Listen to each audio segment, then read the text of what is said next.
Bonjour à toutes et tous et bienvenue dans votre revue de presse JV quotidienne. J'espère que vous allez bien.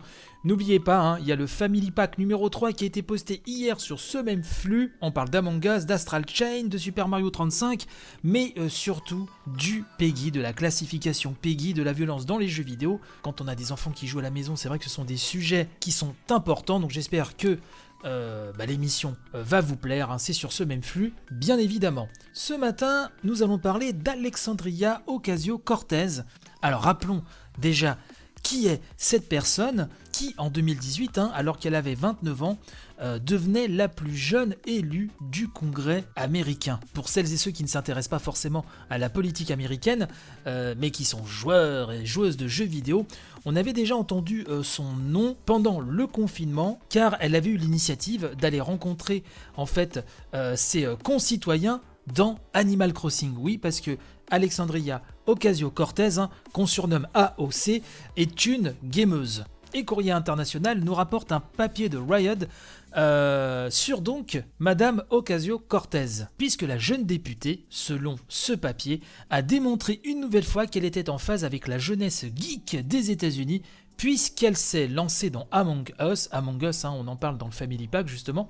Vous savez que c'est un jeu qui marche très fort en ce moment, j'en avais d'ailleurs parlé aussi dans l'une des éditions quotidiennes de la revue, c'est à retrouver sur ce flux assez facilement. Bref, en jouant à Among Us sur Twitch, elle a drainé une audience assez massive. Donc le papier nous rappelle que Among Us date de 2018, mais qu'il a connu récemment un très fort succès. Je vous refais pas l'histoire, grâce à des Twitchers célèbres. Donc on y incarne de petits astronautes dans une station spatiale, ça se joue en multi, il faut déceler qui est l'imposteur, qui est l'assassin, etc. On vote, donc c'est assez addictif, c'est assez bien mené. Et donc le papier, l'article nous dit que c'est une chaîne un peu particulière qui a remporté un succès d'audience le 20 octobre dernier, donc c'était il y a 2 jours à peine, celle donc de la députée de l'aile gauche du Parti démocrate américain, donc Alexandria Ocasio-Cortez, puisqu'elle a lancé donc là il y a quelques jours sa chaîne Twitch, sans tambour ni trompette, demandant simplement sur Twitter qui sera intéressé pour jouer avec elle, nous rappelle Wired, et en moins de 24 heures, les réactions se sont frénétiquement accumulées. Plusieurs grands noms de la scène Twitch ont répondu à l'appel, mais AOC, comme on la surnomme, était aussi accompagnée par une autre femme politique, la députée démocrate Ilhan Omar. Ocasio-Cortez était loin d'être la première personnalité politique, nous dit-on, à aller rencontrer les gamers là où ils se trouvent. On parle de Bernie Sanders, venu parler de la crise du Covid-19 en mars, lors d'une discussion en direct.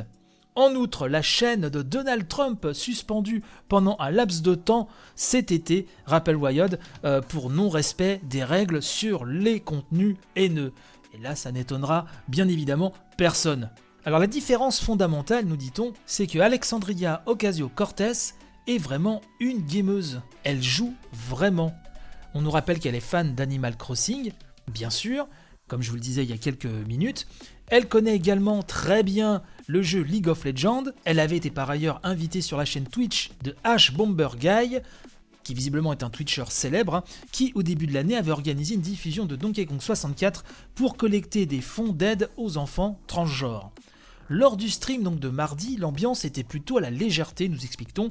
Toute la troupe n'était pas rassemblée dans un but purement politique, mais en premier lieu pour quelques parties détendues d'Among Us. Une réussite selon Wired, avec un pic d'audience à 440 000 spectateurs, ce qui est un excellent chiffre effectivement. Bien entendu, la campagne présidentielle s'est tout de même invitée dans le jeu, c'est le but aussi, on va pas se le cacher, avec des plaisanteries sur l'importance cruciale du vote. Dans le jeu comme dans la vraie vie, puisque je rappelle, dans Among Us, il faut voter pour savoir qui est l'imposteur. Et une allusion même d'AOC, un mème, il faut officiellement déclarer Orange suspect, a-t-elle déclaré, autrement dit, voter l'expulsion de Donald Trump, oui, puisque il y a un tweet assez rigolo, un mème qui tourne, où l'on voit un petit bonhomme, donc totalement dans le design d'Among Us, avec une petite mèche qui fait vraiment penser à Donald Trump, un petit bonhomme, bien sûr, de couleur orange. Les politiques qui utilisent les jeux vidéo, les plateformes comme Twitch et consorts, c'est un vaste sujet, Mais dans cet univers-là, il faut reconnaître, et c'est pas la première fois d'ailleurs qu'elle fait parler d'elle, qu'Alexandria Ocasio-Cortez, quand même, s'illustre particulièrement bien dans cet exercice-là. Voilà ce que je voulais vous dire ce matin. Je vous souhaite bon courage pour votre journée. Quant à moi, je vous dis bien sûr à demain pour une nouvelle édition. Ciao.